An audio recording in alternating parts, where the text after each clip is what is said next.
I want to be more intimate with you, Lord. I was safer around women, and I liked to be around girls, and all of my friends were girls. I wanted to be a girl, and I wanted to just be with men. I thought that I was gay. When they addressed it, they actually affirmed me in it, and they encouraged me to embrace the homosexual lifestyle.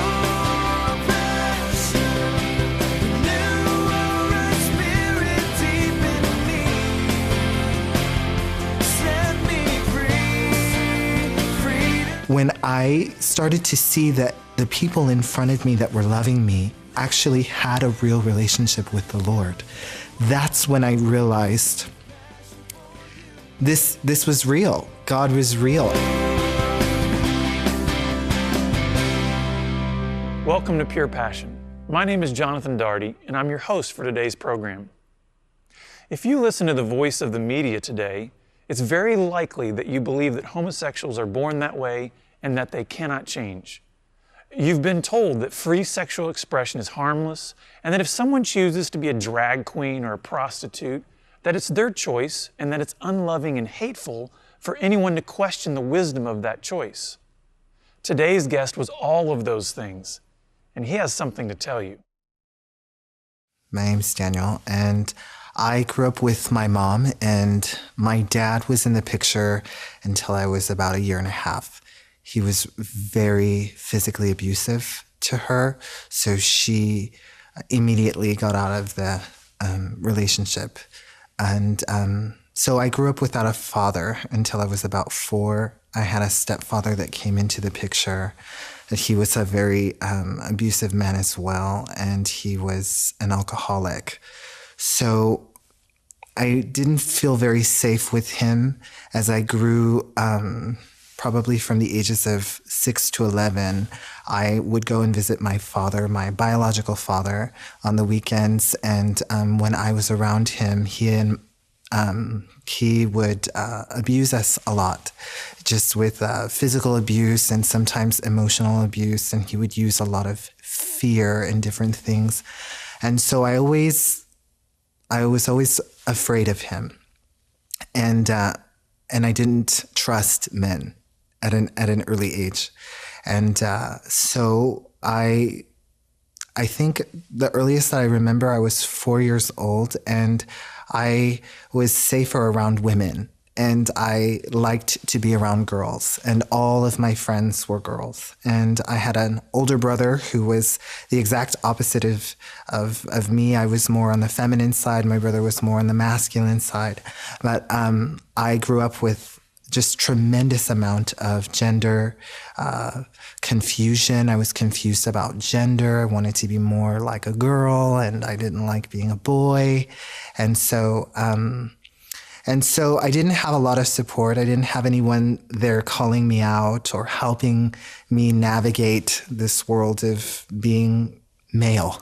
And so I started being more on the feminine side. And that progressed as I grew older. I wanted to be more like a girl. And you can imagine what that was like in school. I was teased tremendously in school by my peers. I was rejected. I was made fun of. And for me, the way that I coped was that I ignored it and I denied any sort of feeling or any sort of reality. Anything that was going on in my life wasn't happening. And when I was about 10 years old, my mother became mentally ill, and she had nervous breakdowns several times from the age 10 till I was 18, and then even further on from there. And so it was a very traumatic experience for me. And so I created another world to help me to cope with the fact that my mom had mental illness. And so I lived in my head a lot, and I wanted to be a girl, and I wanted to just be with men. I thought that I was gay, but I never said anything to anyone because I was so afraid that I was going to be in trouble. And so by the age of 14, I started seeking counseling. And I had been in counseling before, but counselors had never addressed the gender confusion. They had never addressed the same-sex attraction that I was experiencing. And finally, when they addressed it, they actually affirmed me in it, and they encouraged me to embrace the homosexual lifestyle. So they referred me to a teen coalition of homosexual group, and I went to it, and I embraced the homosexual lifestyle when I was probably in my second semester of my freshman year in high school. And so going on from there, in high school, I was openly gay and teased, but not so much simply because I was out and there was really nothing for me to hide. And so I spent the rest of the time acting as though, I was outspoken and I wasn't afraid of anyone, when in reality, I was scared. I was scared out of my mind, actually. And I thought there was no hope out of this life. And I thought, well, I might as well just embrace it, And I always thought that I was in trouble growing up. I always thought I was the reason why things happened, the reason why my mom got sick, the reason why my dad left, the reason why I was sexually abused. I always thought it was my fault and that I was going to be in trouble. And so I thought, well, if I'm going to be in trouble, skip it. I'm just going to do whatever I want and forget about everybody else. And I'm just going to live life, and let it happen. My sexual abuse started when I was, I would say, 5 years old, 5 or 6. And it started from family members, and I never really said anything about it, but it started at a very young age.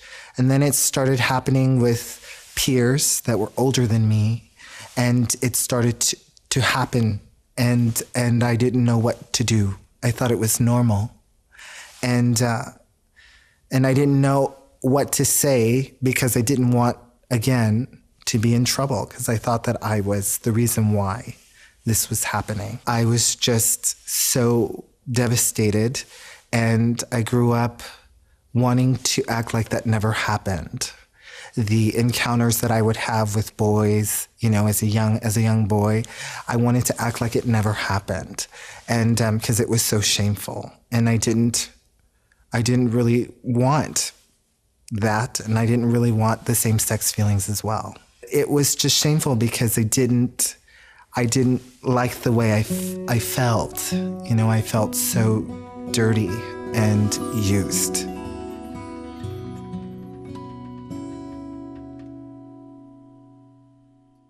In my teen years, I thought that I could consent to different things, that I could consent to sexual activity. And so I started going out. And I lived in Texas, and I lived in South Texas near the border of Mexico. And the thing to do was to go to Mexico and to drink and to go to the bars. And there was a lot of underage drinking going on. And even in the town I lived in, there was a gay bar that I was introduced to at the age of 15. And I was allowed to go into that bar. But they knew that I wasn't 18 because I didn't look like an adult. I mean, I still looked like a teenager. And they knew that. I mean, the owners of the bar knew it. But they would let underage teens in, whether male or female, because it helped their clientele. Now, I didn't know that growing up until later, until actually I got saved and I realized, oh my gosh, I was abused, because a lot of the men that I was with, they were older, they were already adults, and I was still 15, 16, 17 years old. Then at the age of 17 and a half, I started dressing up as a drag queen and wanting to be a woman.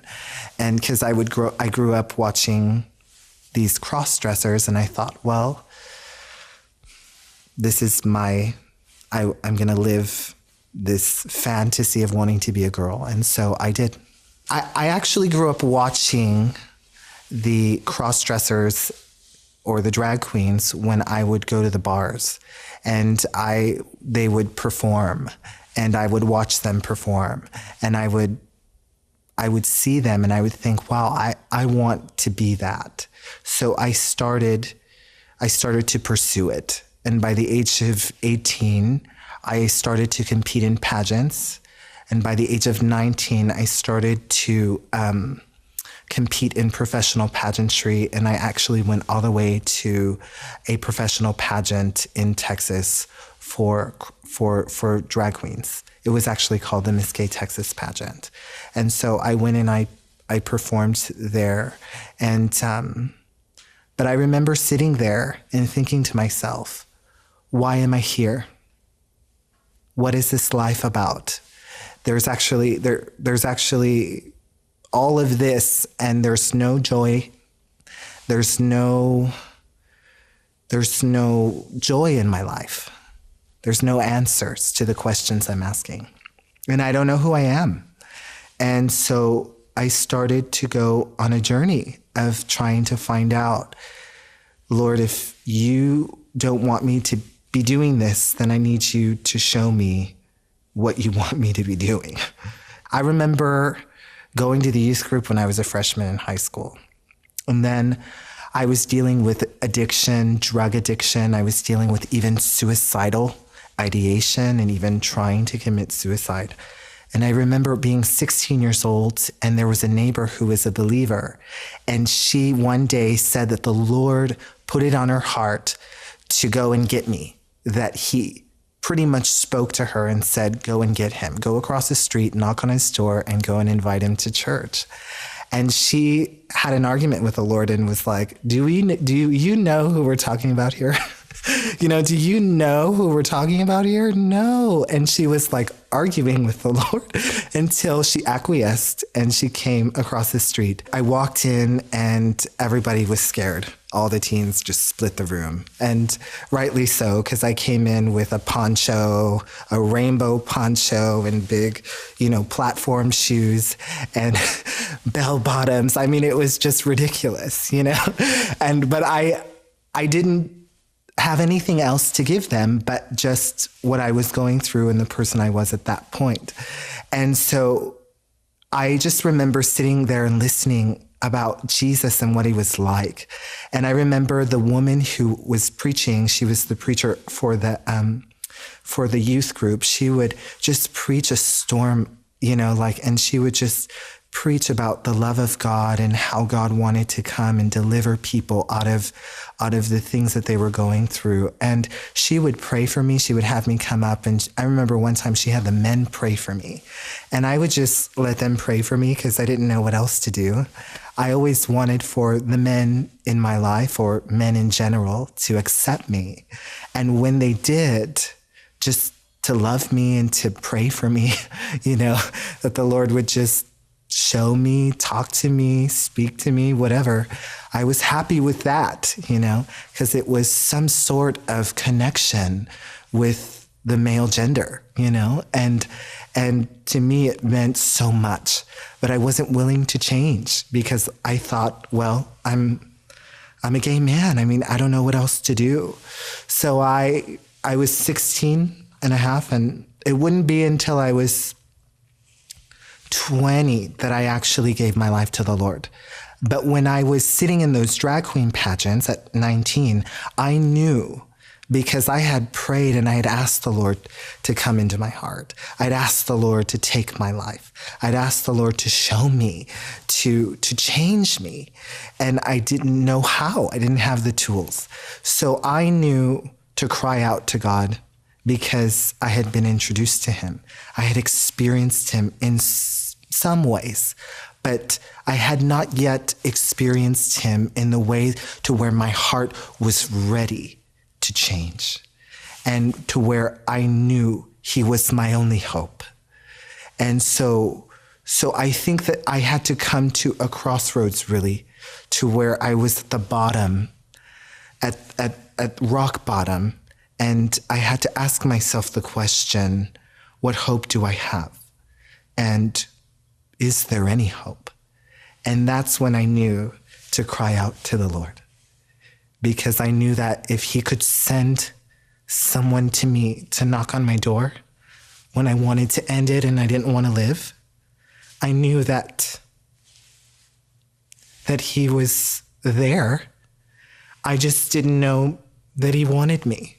And I wanted to know that he wanted me, that he loved me enough to walk me through this confusion, through this pain, and even through things that I had believed for so long that were lies. They were lies. And I didn't know that they were lies. I thought it was the truth.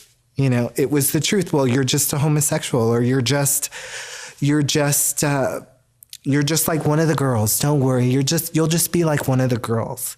And I thought, well, no, I'm still a man, and I have to embrace that, I have to embrace that. And I started to see so many people in my life, like friends that I had in the world that were in the homosexual lifestyle, that were contracting AIDS, that were dying, that were being beat up. Some were being thrown in fields to die. Some did die from hate crimes. Some died. And I remember thinking to myself, what am I doing with my life? And I don't want to die. I don't want to die of AIDS. I don't want to get beat up and die. I don't. And not for being a homosexual. No, I don't. And so then I remember one day I met this guy. I ended up living in a house with a bunch of backslidden Christians because I needed a place to stay. And it turns out the house I ended up in was a bunch of backslidden Christians. And one day, one of the guys just wanted to go back to church, and he said, hey, come with me. And so I did. I went with him. And I remember praying to the Lord and asking the Lord, if you don't want me to be a homosexual, if it's so wrong to be a homosexual, then I need you to show me, and I need you to reveal it to me. And so when I started going to church, there were all these people, and they started to just show me the love of God by inviting me to their houses for dinner, by talking to me, and never once did they ever shame me for being in the lifestyle. They did hold their ground when it came to the Word of God and what God had to say about the life I was living, and just sin in general, not just, oh, well, you're in the homosexual lifestyle, but sin in general. You told a lie.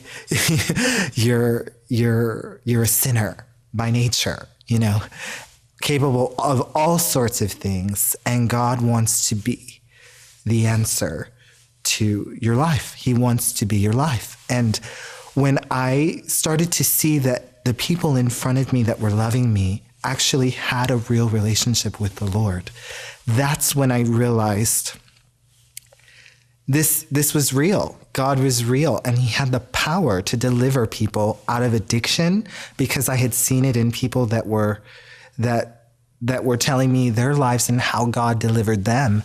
And I realized, well, if he can do that for you, I want that, And so I started to really lay hold of the fact that Jesus was my only hope. And he started to show me, that I was worth loving, that I was his, and that I belonged to him, that he was there and he saw everything, and that life was more than just me. Life was more than just the life that I was creating, an image that I was creating, and a life that I was trying to live to numb the pain of all the things that had happened in my life. That God actually had a purpose for this life I was living, and that it was more than just living it for me, but that I could live it for him and be others focused and focus on what he wanted to do in the earth, and the fact that he could use me if I would just give him my life and surrender to him and come to the foot of the cross and give him my life. And I remember one night, I remember the day. I even remember the day, December 1st, 2002, clear as day. And I just walked in, and there was nothing great about the service, nothing great about the teaching. And I remember at the end, the guy that was preaching said, of course he did the call for salvation. And I had already prayed and asked the Lord and invited him into my life. So I didn't think I needed that. Of course I did, because I wasn't really living for God. I wasn't saved. But I thought I was, because I had already prayed. And I was still living crazy life, still in sin, still at the bars. I was in promiscuous relationships. And I realized that God wanted to come into those areas and deliver me from that. And I realized, okay, I can be free from this. But I thought, okay, well, I've already prayed the prayer, so I don't really need that. So he said, well, if you just want the Lord to come and speak to you and minister to your heart, come to the front. So I did.